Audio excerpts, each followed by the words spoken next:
Hi everyone, welcome back to my channel. So today I have a topic regarding poor judgment and chronic illness.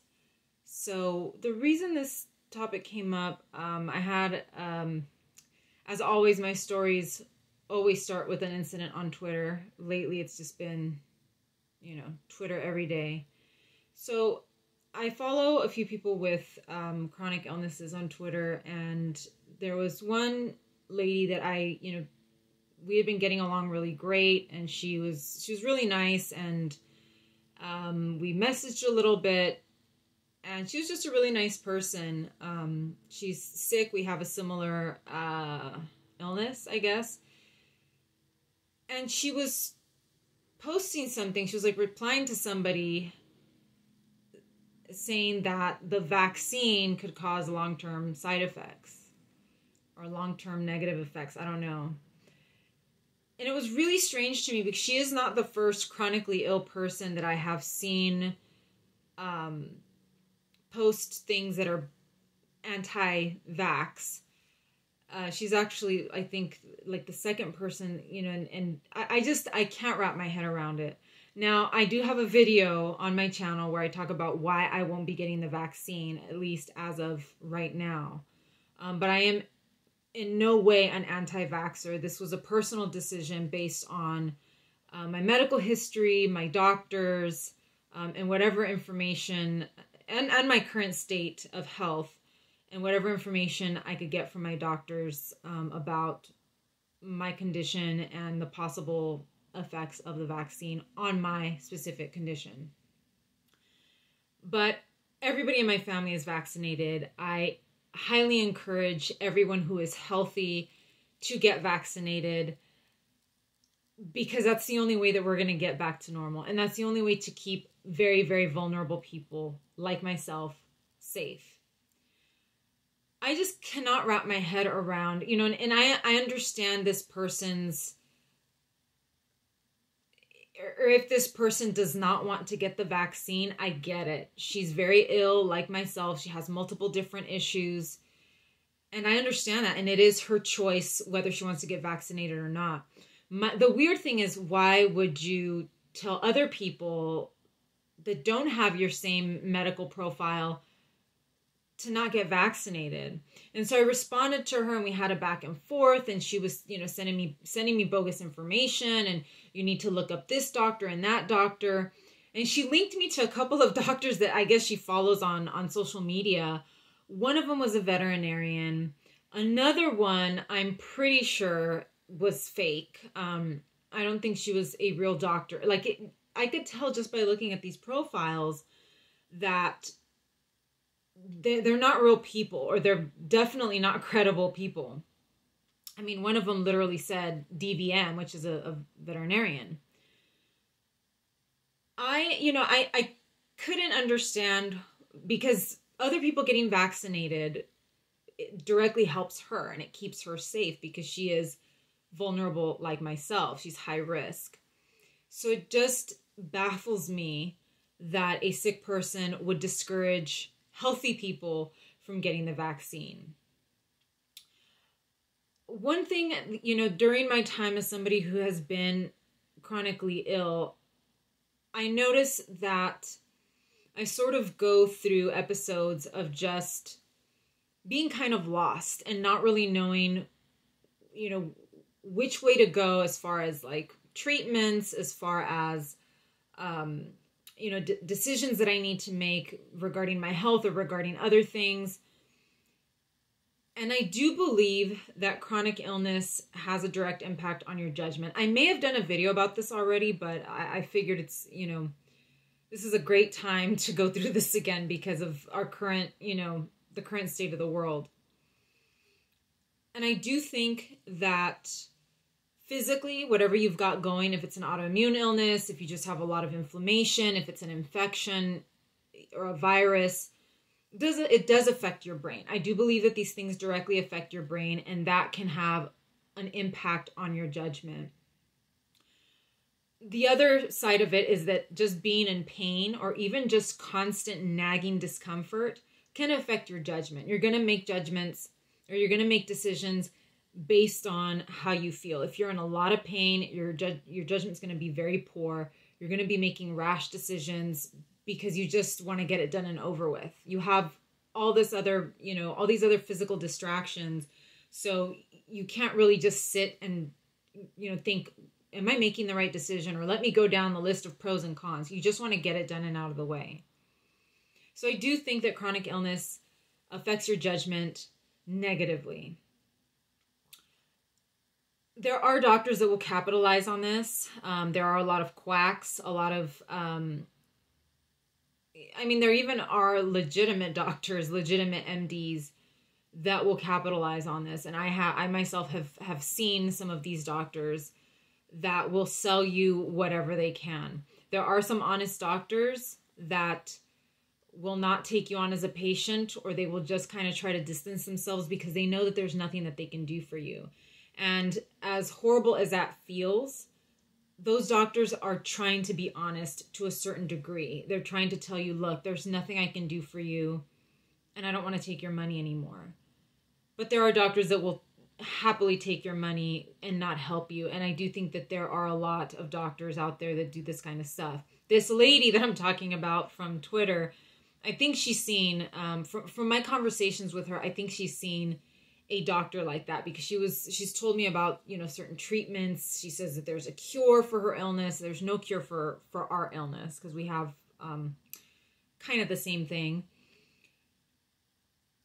And, when I start hearing people talk about cures, especially people that are chronically ill, I definitely think that there is something going on. Either their doctor is pulling their leg, or they themselves are just, their judgment is just bad.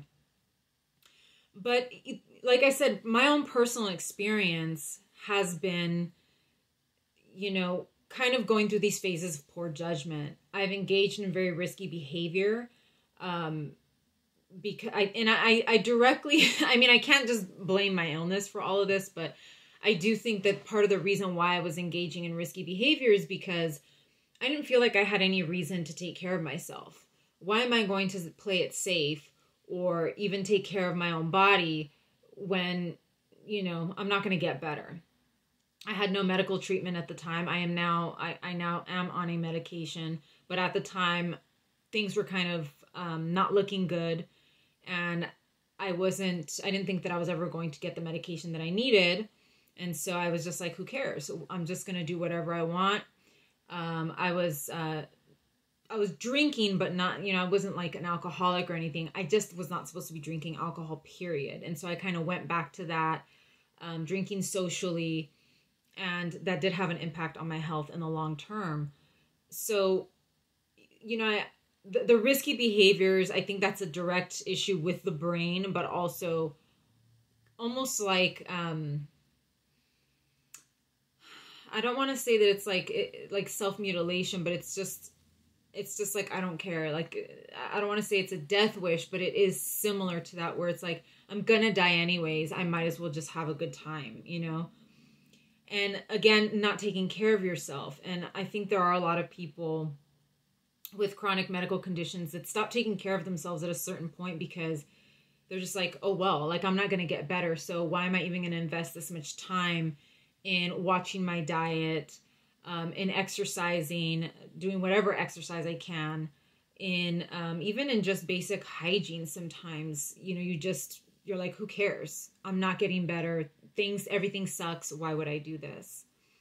Another thing that I have noticed, and I did talk about this in one of my previous videos, is people that start to self-treat. They self-diagnose and they self-treat. And I think a lot of people that self-diagnose are people that have had long-term chronic issues, but they have still not been diagnosed by a doctor. And it's understandable. You want a diagnosis. You want to put a name to your suffering. And so it's very tempting to start self-diagnosing. But that can be very dangerous. And self-treating can also be extremely dangerous. I can't tell you how many people, especially when I go to support groups, people that are like, I'm my own doctor. I went to, Mexico and got all these antibiotics or got all these treatments. That is so dangerous. And for whatever reason, I see that a lot in the chronic illness community. And I do think, again, that's your judgment is just not very good. You think that this is actually a good idea. It's not. And you're also suffering. You're suffering to the point where you're willing to do anything to stop your suffering, or at least to get a break from it. And, you know, as much as we don't trust doctors because, you know, a lot of us have been mistreated by doctors, legitimate doctors, and a lot of us have been told there's nothing wrong with us. At the end of the day, they are doctors and we are not. And so that, you know, we really need to think about that. As much as we gain knowledge from our own research and, you know, reading books or things on the internet, we are not doctors at the end of the day. And I did touch on that as well, that misinformation has grown. About a decade ago, when I was first, I think, on Twitter, I think somewhere around the time when I first got diagnosed, and this has been, I think, about a decade since I got my diagnosis. I've been sick longer than that, but when I got my diagnosis, it was probably a solid decade ago. Social media was just taking off. So Twitter was barely kind of a thing. I did have a Twitter account. I think my Twitter account is like 11 years old. And Twitter had already been out, I think, for a year or two at that time. But it was still new. There wasn't like any Instagram yet. I think Facebook was around, but it wasn't a big thing yet. And misinformation wasn't a thing yet. Now, misinformation is huge. And we know with the pandemic, medical misinformation has come to the forefront. And those of us who are chronically ill are the targets. We are the prime targets because our judgment is not very good. We are desperate for a cure. We are desperate for relief. And we are going to be the perfect victim for misinformation. And I am starting to see that a lot. This individual that I was talking about at the beginning of my video, that we were friends through Twitter, she is not, she is not I don't want to be offensive to conservatives, but she does not lean that way politically. So it surprised me that she would be anti-vax, or that she would be expressing anti-vax sentiment, because politically, I mean, and there's nothing political about, the vaccine or anything like that, but I know politically she leans more liberal and more to the left. So it was a bit concerning to see this kind of stuff coming out of her, saying that, the vaccine was dangerous and we don't know the long-term effects. It's a vaccine like any other. And we know the long-term effects because vaccines have been around for a while. I have all my childhood vaccines. I'm fine. Well, I mean, I have a chronic illness, but I know my chronic illness came from environmental factors. I know what caused it. But just from the information that she sent me, the links that she was sending me, I could tell that she was the target. You're taking the advice of a veterinarian. You are following someone that claims to be a doctor that I'm pretty sure is a phony Twitter account. But, I can see it. I can see that this information and these social media accounts are questionable. There's something kind of off. There's something kind of off about the profile picture. There's something off about the things that these people are posting. They don't respond to people when people are commenting on their posts. There's something weird about it. And I can see that. But the more, the longer social media is around, the better they're going to be at faking these accounts. They're going to be more realistic. And I did have an encounter, and I want to close the video with this. And I actually made a tweet after this whole confrontation with this lady. And I think she's great. I think she's really sweet, but I ended up blocking her because I was just like, well, what are you doing? You know, you're harming us. You're harming those of us who are the most vulnerable. You're harming your own self. But as time goes on, this misinformation is going to feel more real and authentic, and these fake accounts are going to feel more real. The people behind this, or people, you know, the what do you call it? The AI behind these accounts is going to become more sophisticated. So I want to close with this story. And this story is not directly related to chronic illness, but this just goes to show you how good the fake accounts are going to get. So during the primaries, the political primaries here in the United States, when Bernie Sanders was still in the race, there was an individual that I started following on Twitter, and she actually followed me back. She was this really pretty blonde girl. She had a really weird name. That was the one thing that stood out to me about her account, is that she had a very, very weird name. But I thought, you know, it might be kind of like an ethnic name, but she looked like just your everyday run-of-the-mill white girl. Really cute. Her account kind of came out of nowhere, and I mean, within a very short time, she had a lot of followers. So that's your number one, you know, that's your number one flag. If an account just shows up and within a very short time they have a lot of followers, they're probably not a real account. But I followed her and she followed me back, and we actually interacted, and she, you know, I would respond to her tweets. She would respond to mine. She would comment on, you know, the things that I would post. And I noticed that she had a very large male following. She was a Bernie supporter. She was one of these hardcore Bernie supporters. She would post a lot of really, I want to say, intense, sometimes even vulgar things about the current president at the time, and Joe Biden, who was running at the time as well. She was a huge Bernie person.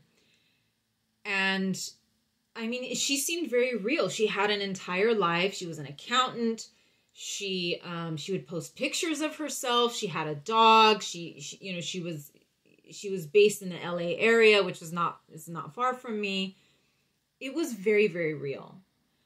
And close to the end of the primaries, right before Bernie dropped out of the race, there were rumors from some people that she was not a real account. And I was just like, that's so crazy. Like, you know, she actually interacts with me. And I, you know, I do know, I am now, you know, much more cognizant about anybody on Twitter and anybody on social media. But there were these rumors circulating that she was not a real account. And I kind of thought, you know, her spelling was impeccable. I mean, it definitely felt like there was a real person there. And sure enough, as soon as Bernie dropped out of the race, I mean, literally the day he dropped from the race, her account disappeared. Gone. And she's never come back. I mean, she disappeared.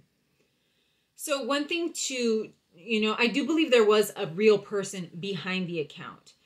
We did eventually find out her real name, because somebody said this is who the person is. It's the real person, but her pictures were being used.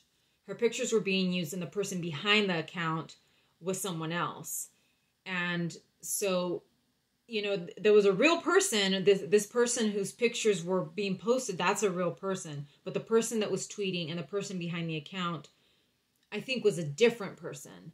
And it was just like a politically driven account. So we do know that there are a lot of fake accounts. There are a lot of bots, you know, behind certain political accounts. But I do believe that this is now going to happen with medical stuff, with doctors, with, you know, things that are related to COVID. We know there's a lot of misinformation floating around about COVID.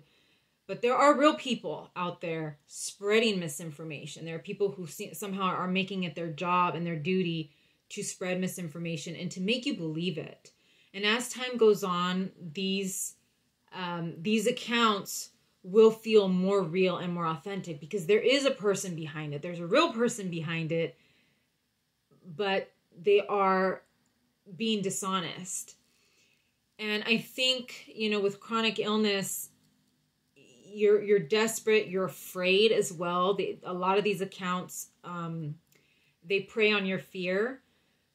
So I just would advise to be very, very careful. You know, we are the perfect victim. We are the target for these people. And you may sit there and go, this is real. This is a real person. This person has a website. And over time, those websites are going to get better and better, more sophisticated. They're going to look really good.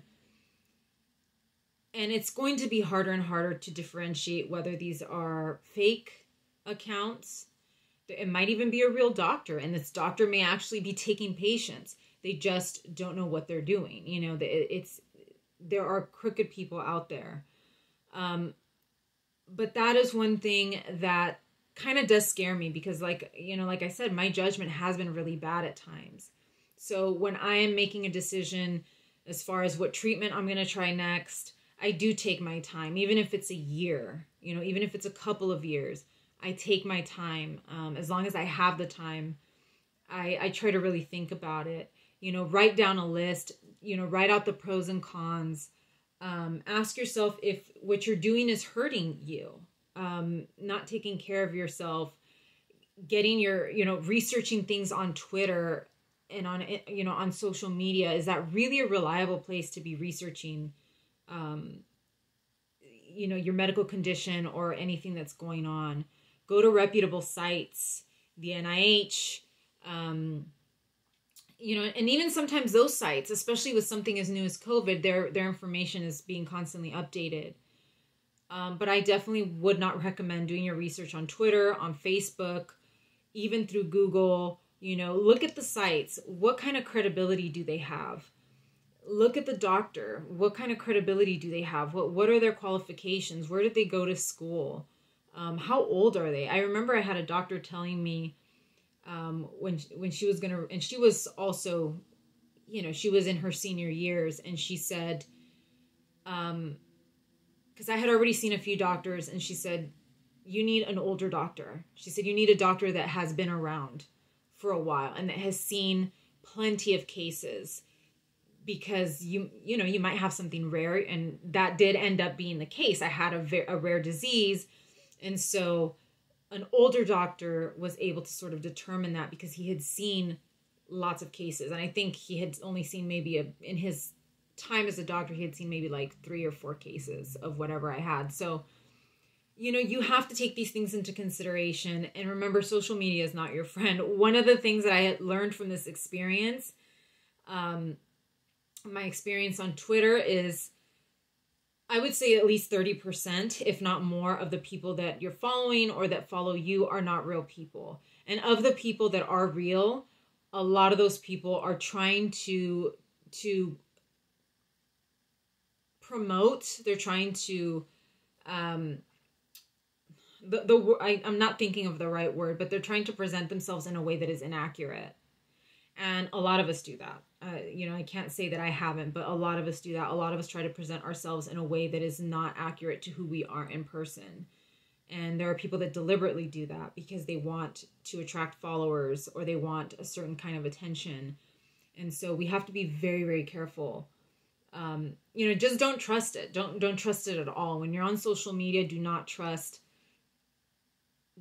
anything. Take everything with a grain of salt and question everything that you see on there, because things are getting better and better and better. People are getting more and more convincing. You used to be able to tell when something was fake because it looked obviously fake, and now it's becoming harder and harder to tell that. So that's one of the things that I have, especially for those of us whose judgment is really messed up because of our illness. I would definitely start practicing that. When you're on social media and you're interacting with someone, question them. Look at their profile. Question what they're saying. Ask yourself, is this person real? Is there anything about their profile? Is there anything that they're posting that seems a bit off? Because they could very well not be a real person. And I'm telling you from my own experience, they feel very real and they seem very real. They may even be posting pictures of themselves. Posting a picture of yourself is not,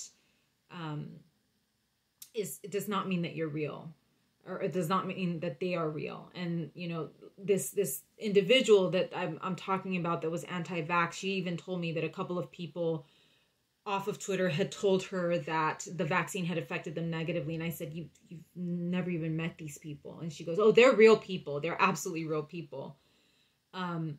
We want to believe it. You know, I think a lot of times we want to believe it, but we have to be very, very careful, because this could have